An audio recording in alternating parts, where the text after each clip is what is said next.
Today, I'd like to talk about a trend in popular culture that is actually wholesome. And there are so few trends in popular culture these days that are in the least bit wholesome, that I thought it was worth just lingering over for a few minutes. And that is the motif that you see in stories that are put out, movies, television shows, computer games, and so forth. Those are the main outlets of popular culture that I'm referring to, which feature a surrogate father-daughter relationship between the main two characters, or two characters who are important to the plot. And the most prominent ones that come to mind are Ellie and Joel in The Last of Us, and also Hopper and Eleven in Stranger Things. And there's a movie that just came out, which probably nobody's going to see. It just sort of got dumped, in March, and peculiar that this movie ever became a thing. I think the writers of it were the same writers who wrote A Quiet Place, which was a big hit. So maybe they were using their cred from that to get something else done. But I don't see this movie really going anywhere. But the biggest name in it is Adam Driver, and it's called 65, and it also features a relationship between a father and a daughter surrogate.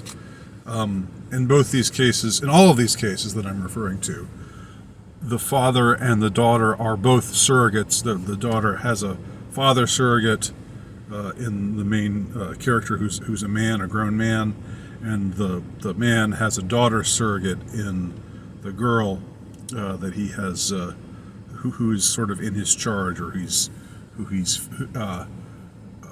in the process of caring for and protecting amongst dangerous goings on.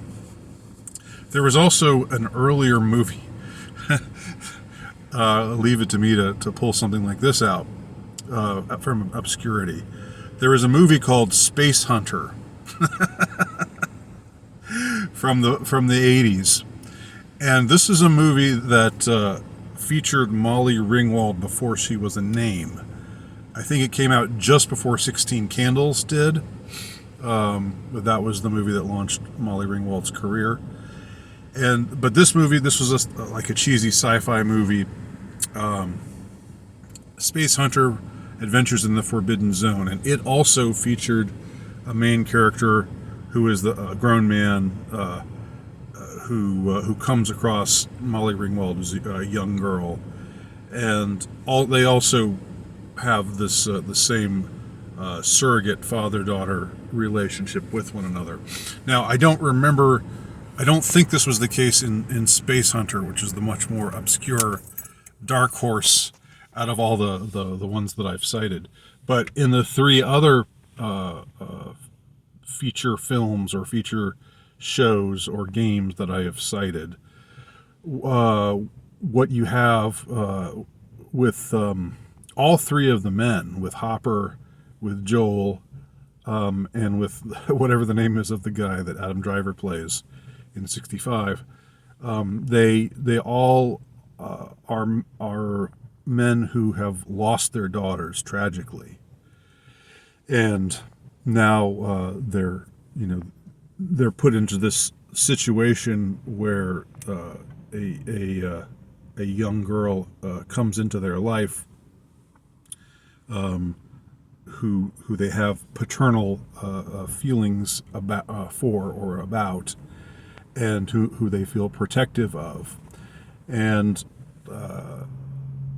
So that was true for all of the fathers. I'm not sure if I'm not sure if it's so true that the girls lost their fathers in a tragic way, or if they just never had a father that they knew, or anything like that. But for the men, for the guys, it all seems to be about this psychological process of having lost a daughter, and now this new young girl that they are in a paternal relationship with, and they have they have their fights. They don't get along at times, but it's clear all the while that the young girl is looking to this older man to be her protector, and really clings to him, to play that protector role. And that's the case for all of these movies, all of these movies and shows, and in the case of The Last of Us, it was originally a game. So what does this mean? What is this all about? Like I said, it's so great just to have a pop culture a trend that is actually wholesome. I find that as a man, as a father, I gravitate to it as well. There's something, it touches something in my heart. I of course have a daughter myself, but I think even if I didn't have a daughter, I think even if I didn't have any children of my own, I think it would still touch something in my heart. There's something about the father and daughter, the idea of having to shepherd a daughter through a perilous situation, that or in this case, these men, the men in these three features that I've talked about, not Space Hunter, not the obscure one. I don't think he had a history where he lost a daughter. I don't remember it being so. Maybe somebody who knows their 80s, their obscure 80s sci-fi movie history can tell me if I'm wrong. But in the three main cases, you have this trauma that they've all lost their daughter in a tragic way, and now it's sort of like they part of them wants to embrace the role as father to this daughter substitute, this daughter surrogate that's come into their lives. But on the other hand, part of them doesn't want to, is afraid that of suffering that loss again, and so in a way, fears becoming too close, or sort of tries to palm this girl off on others. At least that I guess that's only the case with Joel. But there's in all of the cases there's some kind of troubled relation. They have their ups and downs, right? They have times where they fight and times where they don't see eye to eye, and where they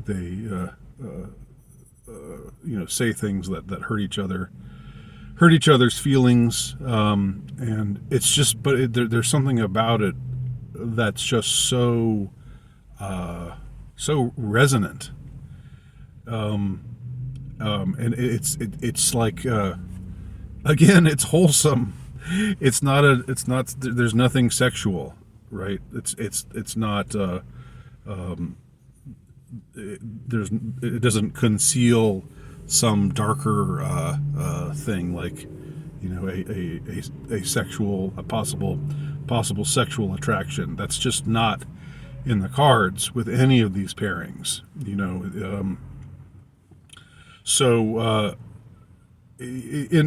I'm aware that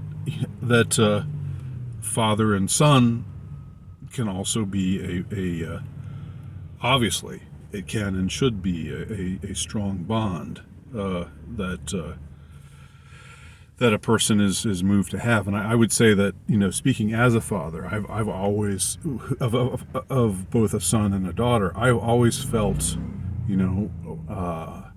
more in a way more responsible for my son, in the sense that, as a man, I feel like I'm supposed to be the one to help him out with the stuff that men go through.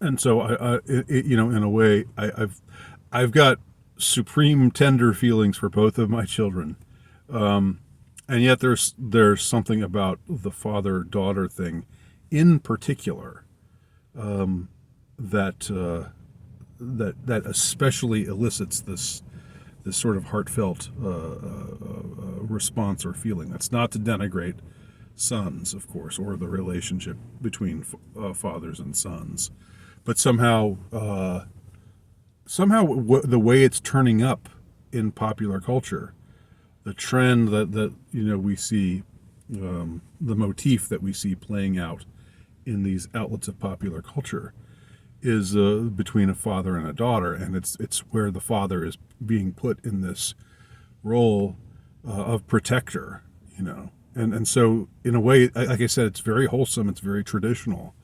It's like there's a scene that brought tears to my eyes. I've only watched some of the episodes of The Last of Us. I know it's not perfect, and I'm not generally a zombie world kind of fan. But the episode that I saw, and it's got lots of woke elements to it that I don't enjoy at all. But through all that, it's still been watchable, and I've watched most of the episodes, and the one episode where Ellie has just been traumatized, and she's crying, and then he comes up and holds her and says, "It's okay, baby girl." Oh God. I'm laughing because the tears are coming to my eyes again. It's so wild that it would have that kind of effect. So I don't know. I'm just throwing that out there. What's going on here? Why are we seeing this wholesome trend? Out of the entertainment industry, out of Hollywood, of all places. Why is this happening? What's going on? I'm interested to hear anybody's thoughts. Let me know. Thanks for watching.